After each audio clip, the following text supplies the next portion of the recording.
नमस्कार दोस्तों, आप सभी का स्टडी फॉर यूपीएससी पीसीएस में स्वागत है। आज हम केबीसी नैनो की बुक से बिहार समग्र जो आता है उससे एंशिएंट हिस्ट्री के 85 क्वेश्चंस प्रैक्टिस करेंगे। एंशिएंट हिस्ट्री जो केबीसी नैनो की बिहार समग्र बुक आती है, जो चैनल पर कंप्लीट किया जा चुका है, उसके एंशिएंट हिस्ट्री में बहुत ही बेहतरीन 85 क्वेश्चन है। इस बुक की खासियत क्या है कि इसके क्वेश्चंस बहुत ही बेहतरीन होते हैं। इस 85 में से आपको 5 से 6 क्वेश्चन आपके बीपीएससी प्री एग्जामिनेशन में मिलेगा। ओके, लेकिन इस बुक की डिमेरिट है एक कि इसके आंसर्स आप लोग एक बार खुद से भी वेरीफाई करना। मैंने वेरीफाई किया है, ऑलरेडी चेक किया है एक एक क्वेश्चन के आंसर को, लेकिन कहीं पर अगर आपको कोई डाउट होता है तो पहले आप किताब में जाके देख के कमेंट कर सकते हैं। अगर कहीं पर कुछ गलत होता है तो मैं सुधार कर दूंगा। केबीसी नैनो के बुक की एक ही डिमेरिट है कि इसके आंसर्स में गलतियां रहती हैं। ओके, केबीसी नैनो बिहार समग्र तो हम ऑलरेडी कंप्लीट कर चुके हैं। उसके क्वेश्चंस करते हैं। पहला क्वेश्चन है, और मध्यकाल और मॉडर्न हिस्ट्री की इस बुक से क्वेश्चंस कंप्लीट हैं। ओके, एंशिएंट का छूट गया था, उसको कंप्लीट करेंगे। पहला क्वेश्चन है कि निम्नलिखित में से किस ग्रंथ में मगध क्षेत्र में रहने वाले लोगों के लिए व्रात्य शब्द का प्रयोग किया गया है। व्रात्य मतलब जिसके साथ कोई संबंध नहीं रखना चाहिए। पहला का आंसर हो जाएगा ए, ऋग्वेद में बोला गया है व्रात्य प्रदेश, है ना। गंडक नदी के पूर्वी भाग को बोला गया है कि इस क्षेत्र में नहीं जाना चाहिए। किंकट प्रदेश, व्रात्य प्रदेश, ये सब बोला गया है। अगला है कि बिहार के क्षेत्र की चर्चा सर्वप्रथम किस साहित्य की रचना में मिलती है। दूसरा का आंसर हो जाएगा डी, शतपथ ब्राह्मण में मिलता है। अगला है कि बिहार में नवपाषाण कालीन संस्कृति के महत्वपूर्ण स्थल निम्नलिखित में से कौन से हैं। नवपाषाण संस्कृति की बात कर रहा है तो तीसरे का आंसर हो जाएगा चिरांद, सारण में है। चौथा है कि कार्बन डेटिंग विधि से चिरांद संस्कृति को कब से कब तक का माना जाता है, तो 1800 ईस्वी से 1200 ईस्वी के आसपास का माना जाता है। ईसा पूर्व 1800 ईसा पूर्व से 1200 ईसा पूर्व के आसपास का माना जाता है चिरांद को। पांचवा क्वेश्चन, निम्नलिखित में से कौन जनपद बिहार में नहीं था। तो आपको बताना है इसका आंसर, जरूर बताना, वीडियो पॉज करके आप खुद भी प्रैक्टिस करना, क्योंकि बहुत ही अच्छे क्वेश्चन है। तो 5 का आंसर हो जाएगा वत्स, बिहार के क्षेत्र में नहीं था। बाकी अंग, वज्जी, मगध तीनों बिहार में ही था। छठा है कि विदेह राज्य का उल्लेख सबसे पहले किस ग्रंथ में है। विदेह राज्य की बात कर रहा है, मिथिलांचल का जो क्षेत्र है उसकी बात कर रहा है। तो छठे का क्या आंसर हो जाएगा बी, यजुर्वेद में है। और यहाँ के राजा जनक को दार्शनिक कहा गया है, दार्शनिक थे वो। 7 नंबर है कि बुद्ध के जन्म से पूर्व 6ठी शताब्दी ईसा पूर्व में भारतवर्ष 16 महाजनपदों में बटा था। इसका उल्लेख किस ग्रंथ में हमें प्राप्त होता है। तो 7 का आंसर हो जाएगा अंगुत्तर निकाय। ये बौद्ध ग्रंथ है। बौद्ध ग्रंथ की जब बात करें 16 महाजनपद के लिए किस बौद्ध ग्रंथ में आता है, तो अंगुत्तर निकाय। और अगर पूछे कि किस जैन ग्रंथ में आता है 16 महाजनपदों की बात, तो आप क्या बोलोगे, भगवती सूत्र। भगवती सूत्र नाम से बुक है, उसमें 16 महाजनपदों का हमें जिक्र मिलता है। जैन ग्रंथ में है ये भगवती सूत्र, और अंगुत्तर निकाय बौद्ध ग्रंथ है जिसमें 16 महाजनपदों का जिक्र मिलता है। 8 नंबर है कि बौद्ध साहित्य में किस नगर का उल्लेख नहीं है। तो 8 का क्या आंसर हो जाएगा, इसका लखनऊ का उल्लेख नहीं है। 9 नंबर है कि बिंबिसार, अजातशत्रु, उदयन आदि राजाओं का संबंध किस वंश से था। तो 9 का क्या आंसर हो जाएगा, इसका आंसर हो जाएगा सी, हर्यक वंश से ये लोग संबंधित थे। अगला क्वेश्चन है 10 नंबर, प्रसिद्ध चिकित्सक चरक किसके समकालीन थे। अशोक, चंद्रगुप्त मौर्य, महापद्मनंद और बिंबिसार। तो इसका आंसर क्या हो जाएगा, इनमें से कोई नहीं। किसके समकालीन थे, कुषाण वंश के राजा कनिष्क के समकालीन थे चरक। यही मैंने बोला ना, इस बुक में गलतियां रहती हैं। कनिष्क के समकालीन थे चरक, ना कि इन सब के। ओके, कनिष्क के समकालीन थे। 11 नंबर है कि मगध साम्राज्य की प्रारंभिक राजधानी कहाँ थी। ये बीपीएससी में बहुत बार पूछा है। 11 का आंसर हो जाएगा ए, राजगृह। प्रारंभिक राजधानी की बात कर रहा है। 12 है, निम्नलिखित में से किसके शासनकाल में भारत पर सिकंदर का आगमन हुआ था। तो 12 का आंसर हो जाएगा सी, घनानंद। 13 है कि विशाख दत्त कृत मुद्रा राक्षस में मौर्यों के लिए किस शब्द का प्रयोग किया गया है। तो 13 का आंसर हो जाएगा सी, मौर्यों को वृषल कहा गया है, वृषल। और विशाख दत्त ने दोनों वंश के लिए, मौर्यों के लिए मुद्रा राक्षस नामक नाटक को लिखा है, और गुप्तों के लिए, जो 2 बड़े वंश है प्राचीन भारत में, गुप्तों के लिए कौन सा लिखा है, तो देवी चंद्रगुप्तम, देवी चंद्रगुप्तम। ओके, अगला है 14 नंबर, निम्नलिखित में से किस राजा ने श्रवणबेलगोला में स्थित चंद्रगिरी पहाड़ी पर अपना शरीर को त्यागा था। श्रवणबेलगोला कहाँ है आज के, तो वर्तमान के कर्नाटक राज्य में है। कहाँ पर, कर्नाटक राज्य में है। श्रवणबेलगोला। और यहाँ पर चंद्रगुप्त मौर्य गए थे अपना प्राण त्यागने के लिए। सतलेखना पद्धति के द्वारा, जैनों में सतलेखना पद्धति क्या होता है? बिना जल पानी के प्राण त्याग देना। 15 नंबर है कि मौर्य सम्राट बिंदुसार जिस संप्रदाय का अनुयायी था वो कौन सा है? तो 15 का आंसर हो जाएगा डी, मौर्य सम्राट बिंदुसार आजीवक धर्म का पालक था। आजीवक। ओके, 16 नंबर पर चलते हैं। मगध के किस शासक ने कश्मीर में श्रीनगर की स्थापना की थी? तो सम्राट अशोक जी ने कश्मीर में श्रीनगर जो है अभी वर्तमान का, उसकी स्थापना किसने की थी? तो सम्राट अशोक ने।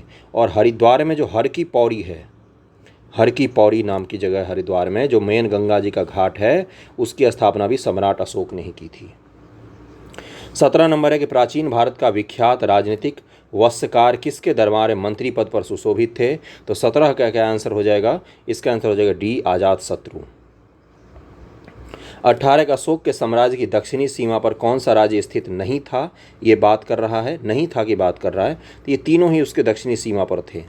चोल, चेर, पांड्य तीनों ही थे, ये तीनों ही स्थित थे। ये यहाँ पर स्थित नहीं था कि जगह क्या होगा? स्थित था, तो इसका आंसर डी हो जाएगा। ओके। 19 है कि अशोक ने किस बौद्ध भिक्षु से बौद्ध धर्म की शिक्षा ग्रहण की थी? तो 19 का आंसर हो जाएगा डी, उपगुप्त से ग्रहण की थी। महावीर जी का जन्म कहाँ पर हुआ था? तो 20 का आंसर हो जाएगा सी, कुंडग्राम में हुआ था। 21 है कि जैन धर्म और बौद्ध धर्म में क्या समानता है? तो 21 का क्या आंसर हो जाएगा? 21 का आंसर हो जाएगा ए, पशु बलि का दोनों ही धर्म विरोध करते हैं। तृतीय बौद्ध संगीति का आयोजन किसके शासनकाल में हुआ था? तो तृतीय अशोक के शासनकाल में हुआ था। और उसके कहाँ पर हुआ था? पाटलिपुत्र में हुआ था। मोगलीपुत्र तिस्य इसके अध्यक्ष थे। और इसके दौरान, तृतीय के दौरान ही क्या लिखा गया था?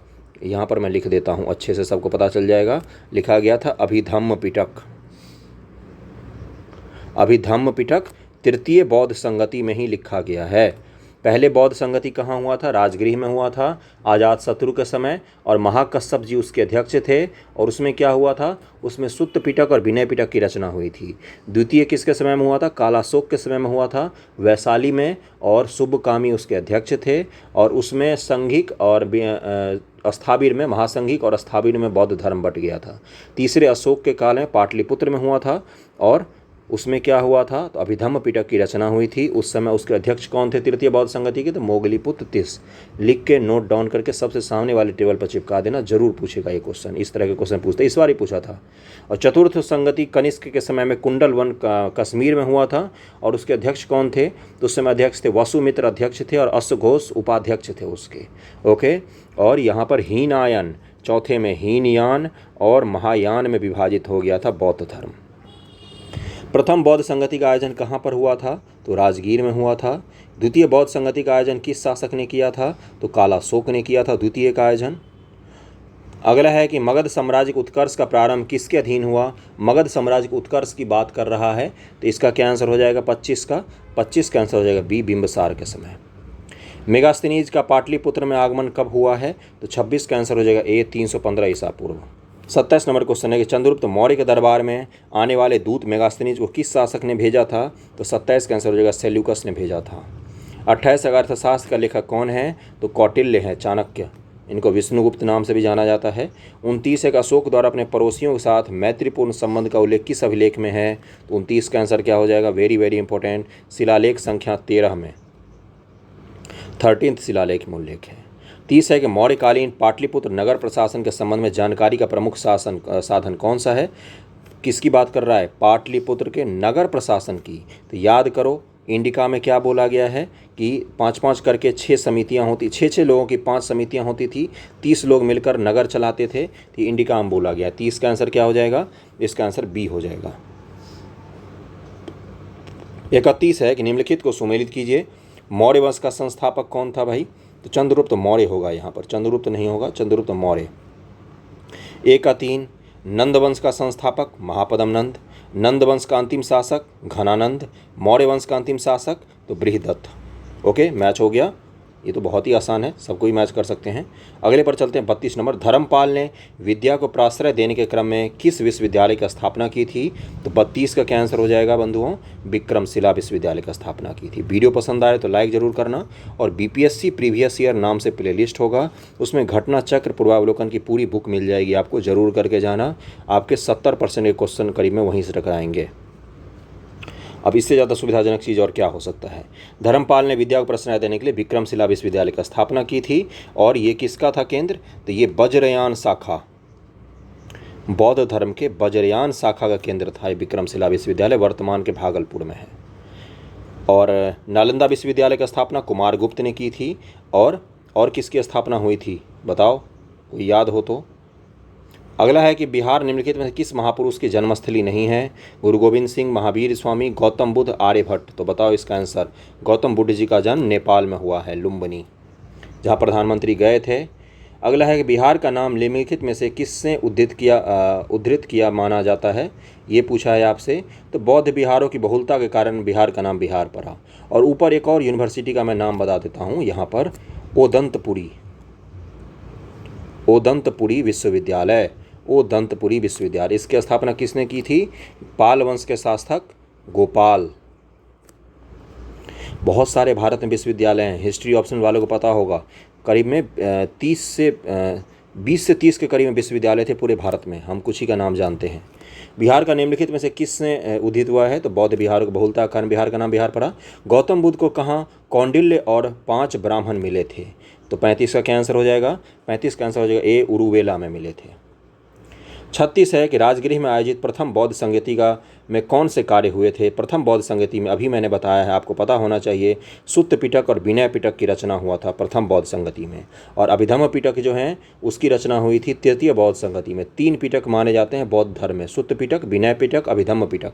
विनय पिटक में क्या है? बौद्ध धर्म के नियम है, विनय और नियम, इसको ऐसे याद रखना। ओके। अगला है 37 नंबर। सर्वप्रथम मगध के किस शासक ने गिरिव्रज राजगृह के अतिरिक्त वैशाली को भी अपनी राजधानी बनाया? तो 37 का आंसर हो जाएगा डी, शिशुनाग।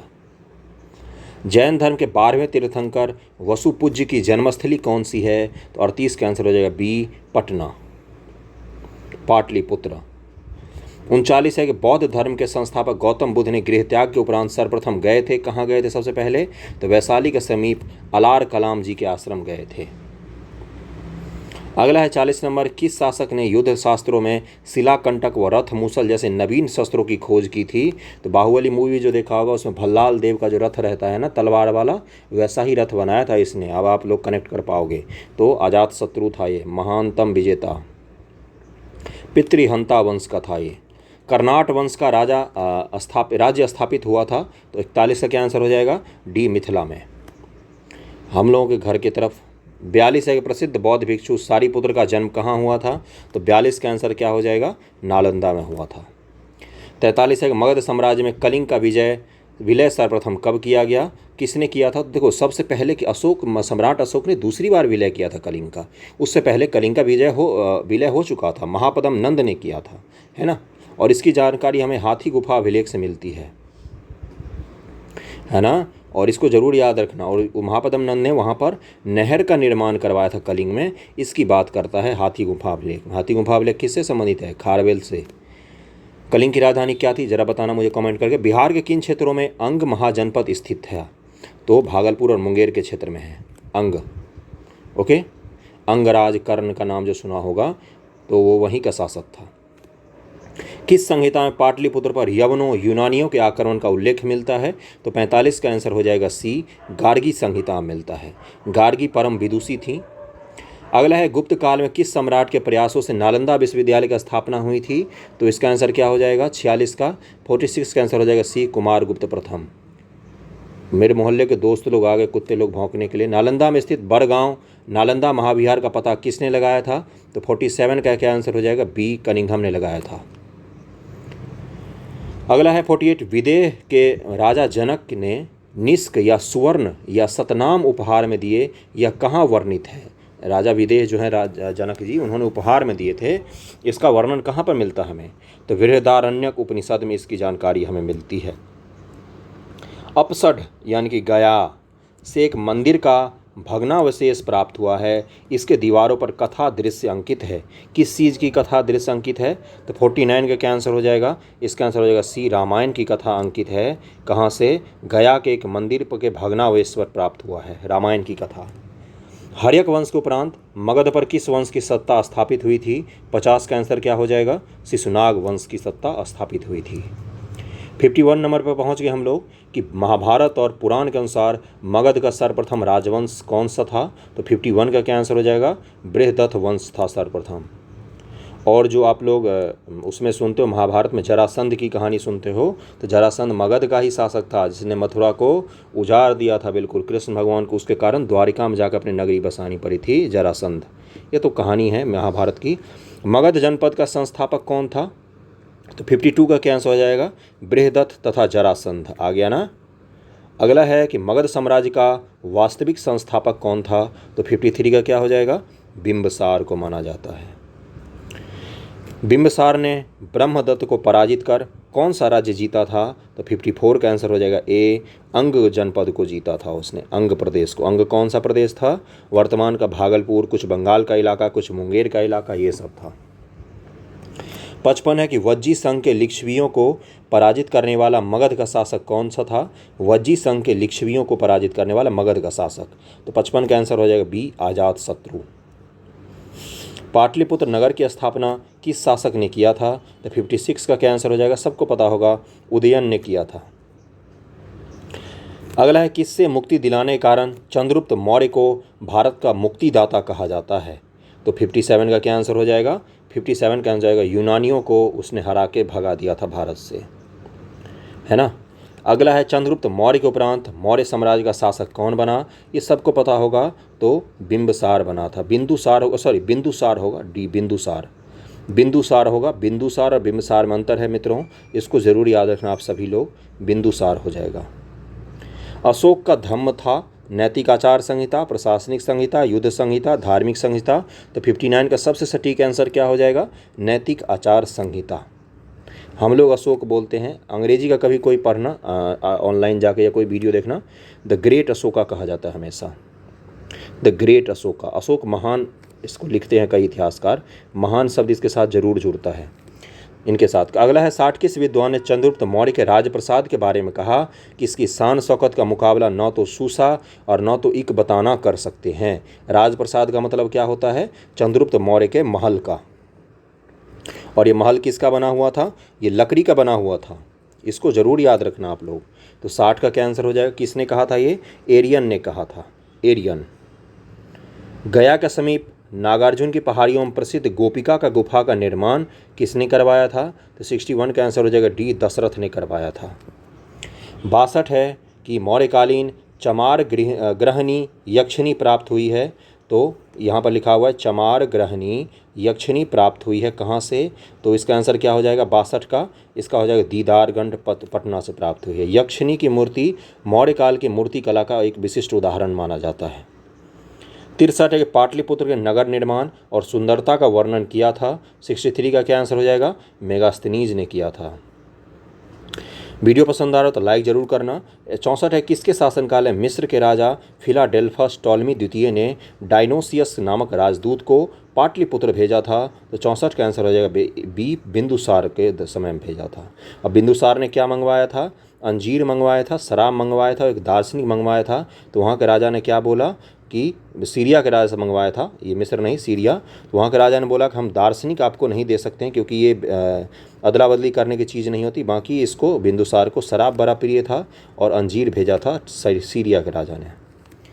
65 है किस विद्वान के अनुसार चंद्रगुप्त मौर्य ने पालीब्रोथस पाटलिपुत्र का उपनाम धारण किया था? तो 65 का क्या आंसर हो जाएगा? डी, स्ट्रैबो के अनुसार। ये सब इतिहासकार हैं उस जमाने के। मौर्यकाल में पाटलिपुत्र का प्रशासन 30 नागरिकों की सभा संचालित करती थी। अभी मैंने बताया, किसने बताया? मेगास्थनीज ने बताया था। जो 5-5 सदस्यों की 6 समितियों में संगठित थी। 5-5 सदस्य होते थे और 6 समितियां थी। मैंने ऊपर शायद 5 समितियां बोल दी थी, 6 सदस्य बोल दिए थे, इसको जरूर याद रखना। 6 समितियां थी, 5-5 प्रत्येक में सदस्य होते थे। यह कथन किसका है? तो 66 का क्या आंसर हो जाएगा? ये मेगास्थनीज ने अपने इंडिका में लिखा है। 67 है किस शुंग शासक ने पाटलिपुत्र में स्थित कुक्कुट राम बिहार को 3 बार नष्ट करवाने का प्रयत्न किया? शुंग शासक था ये। 67 का आंसर हो जाएगा सी, पुष्यमित्र ने। पुष्यमित्र शुंग। कण्व वंश का संस्थापक कौन था? तो इसका 68 का क्या आंसर हो जाएगा? वसुदेव। कनिष्क ने पाटलिपुत्र के किस बौद्ध विद्वान को अपने दरबार में प्राश्रय दिया था? तो 69 का क्या आंसर हो जाएगा? डी, अश्वघोष को। अश्वघोष को पटना से लेकर चला गया था कनिष्क अपने दरबार में। और कनिष्क की राजधानी कहाँ थी? पुरुषपुर, जो वर्तमान का कौन सा है? पेशावर। पेशावर कहाँ है वर्तमान में? अब ये मत पूछना। 70 है, मगध पर शासन करने वाले राजवंश का सही क्रम क्या है? 70 का क्या आंसर हो जाएगा? सी, हर्यक सबसे पहले, फिर सुशनाग, फिर नंद, फिर मौर्य, फिर शुंग, फिर कण्व आ जाएंगे। और पेशावर पाकिस्तान में है। हर्यक, शिशुनाग, नंद, मौर्य, शुंग और कण्व। 71 है, कलिंग नरेश खारवेल ने कहाँ से कीमती उपहार प्राप्त किया था? 71 का आंसर हो जाएगा ए, अंग और मगध जनपद से प्राप्त किया था। 72 है कि गार्गी संहिता में पाटलिपुत्र पर यवनों के आक्रमण का उल्लेख है। यह आक्रमण किसके शासनकाल में हुआ था? तो 72 के आंसर क्या हो जाएगा? पुष्यमित्र शुंग के शासनकाल में हुआ था यवनों का आक्रमण पाटलिपुत्र पर। यहाँ थोड़ा ब्लर हो गया है। चंद्रगुप्त प्रथम का राज्याभिषेक कहाँ पर हुआ था? तो 73 का क्या आंसर हो जाएगा? इसका आंसर हो जाएगा डी, पाटलिपुत्र में।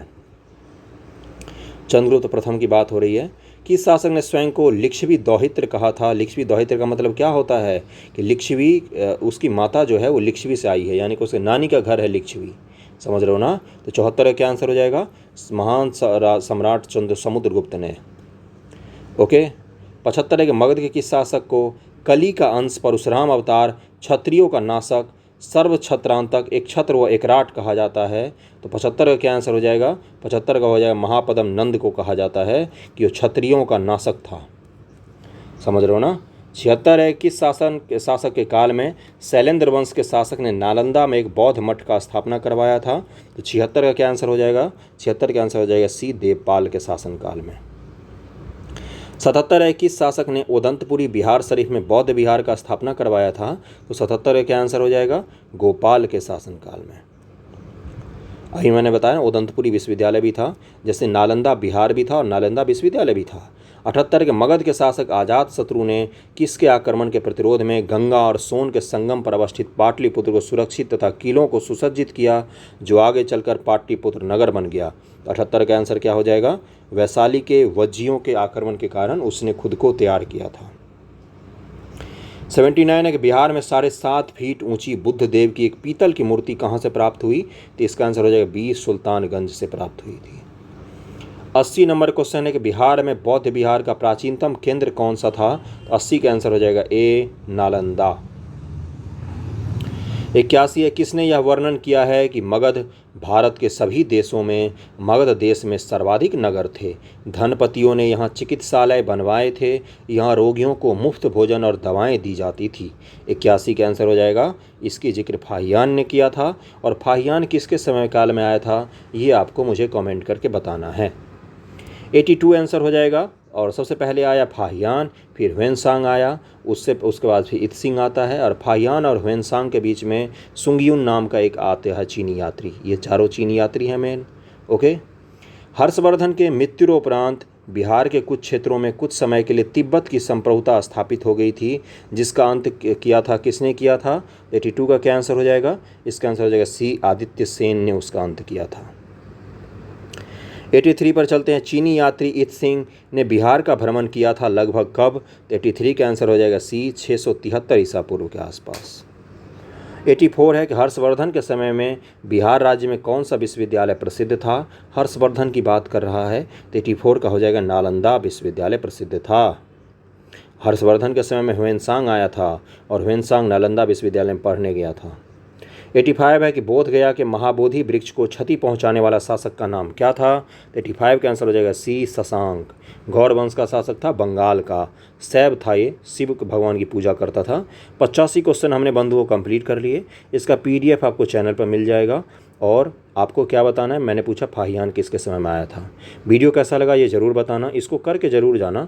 एंशिएंट के बहुत सारे क्वेश्चन इसमें से आ सकते हैं आपके एग्जाम में। ओके ना? चलो, थैंक यू सो मच।